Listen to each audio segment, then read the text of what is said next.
എൻ്റെ പേര് രമേഷ് എന്നാണ്. അപ്പോൾ മല്ലൂസ് എന്നുള്ള പേരിൽ ദോശ ഇഡ്ഡലി മാവിൻ്റെ പരിപാടി തുടങ്ങിയിട്ട് ഞാനൊരു ഏകദേശം ഒരു 3 മാസമായിട്ടുണ്ട്. ഞാനിപ്പോൾ ഏകദേശം ഒരു 10-25 കൊല്ലമായിട്ട് നമ്മുടെ നാട്ടിൽ നിന്ന് പുറത്ത് വിട്ട് നിൽക്കുന്നതാണ്. അപ്പോൾ ഇനിയെങ്കിലും കുറച്ചാൾ ഇവിടെ വന്ന് സെറ്റിൽ ആവാനുള്ള ഒരു പരിപാടി എന്നുള്ളൊരു ചിന്താഗതിയിലാണ് നമ്മൾ ഈ പരിപാടി തുടങ്ങാൻ തന്നെ പ്ലാൻ ചെയ്തത്. അതായത് നമ്മൾ ഏകദേശം ഒരു ഓഗസ്റ്റ് സെപ്റ്റംബർ ആ മാസത്തിലായിരുന്നു നമുക്ക് ഇതിനെക്കുറിച്ചൊരു ആലോചന വന്നിട്ടുണ്ടായിരുന്നത്. അപ്പോൾ അതിനെക്കുറിച്ച് ആലോചിച്ചപ്പോൾ എന്ത് തുടങ്ങാന്നുള്ളത് ചിന്തിച്ച സമയത്താണ് നമുക്ക് ദോശമാവിൻ്റെ പരിപാടി തുടങ്ങാന്നുള്ളൊരു ആലോചന വന്നത്. അതാകുമ്പോൾ ഡെയിലി എല്ലാ ആൾക്കാരും യൂസ് ചെയ്യുന്ന സാധനങ്ങളാണല്ലോ. പിന്നെ അത് തുടങ്ങിക്കഴിഞ്ഞാൽ വിജയിക്കും എന്നൊരു പ്രതീക്ഷ ഉണ്ടായിരുന്നു. എന്നൊരു ബേസിൽ തുടങ്ങിയതാണ്. അപ്പോൾ നമുക്ക് തുടങ്ങാനായിട്ട് പേടിപ്പിച്ചത് വിഷയം എന്താണെന്ന് വെച്ച് കഴിഞ്ഞാൽ നമുക്ക് ഏറ്റവും മുന്നിട്ട് നിൽക്കേണ്ട സാമ്പത്തികമാണ്.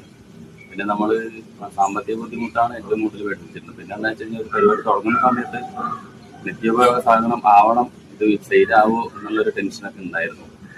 അതാണ് ഏറ്റവും കൂടുതൽ പേടിപ്പിച്ചിട്ടുണ്ടായിരുന്ന വിഷയം. അതൊക്കെ റെഡിയായി നമ്മൾ പ്രതീക്ഷയിലപ്പുറത്തേക്ക് ചെയ്ത് നടക്കുന്നുണ്ട്.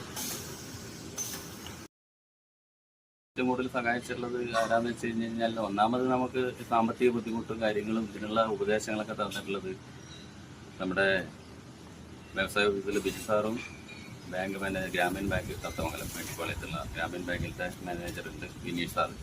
രണ്ടാളും മാക്സിമം സപ്പോർട്ട് ചെയ്തിട്ടുണ്ട്. പിന്നെ നമ്മുടെ ഫാമിലി വൈഫ് മെൻ്റലി സപ്പോർട്ടിങ് ഭയങ്കര കൂടുതലായിരുന്നു. അപ്പോൾ അവർക്ക് സഹായിച്ചിട്ടാണ് നമ്മൾ തുടങ്ങാൻ തന്നെ മെയിനായിട്ടുള്ള കാരണം. അപ്പോൾ തുടങ്ങുക എന്ന് പറയുമ്പോൾ നമ്മൾ നല്ലോണം പ്ലാൻ ചെയ്യുക, എന്നിട്ട് എന്താ തുടങ്ങുക എന്നുള്ളത് വ്യക്തമായൊരു ധാരണ ഉണ്ടാക്കുക, ചെയ്യുക. എന്നിട്ട് കഠിനാധ്വാനം ചെയ്യാനുള്ള മനസ്സുണ്ടാവുക, അധ്വാനിക്കുക.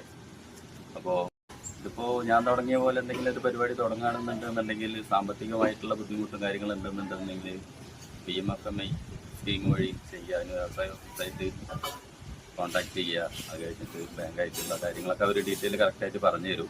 അപ്പോൾ തുടങ്ങുക, കഠിനാധ്വാനം ചെയ്യുക. വിജയിക്കാനുള്ള പരിപാടി നമ്മൾ കഠിനാധ്വാനം ചെയ്ത് കഴിഞ്ഞ് കഴിഞ്ഞാൽ അതിലൂടെ കിട്ടുന്നതായിരിക്കും. അത്രേ പറയാനുള്ളൂ.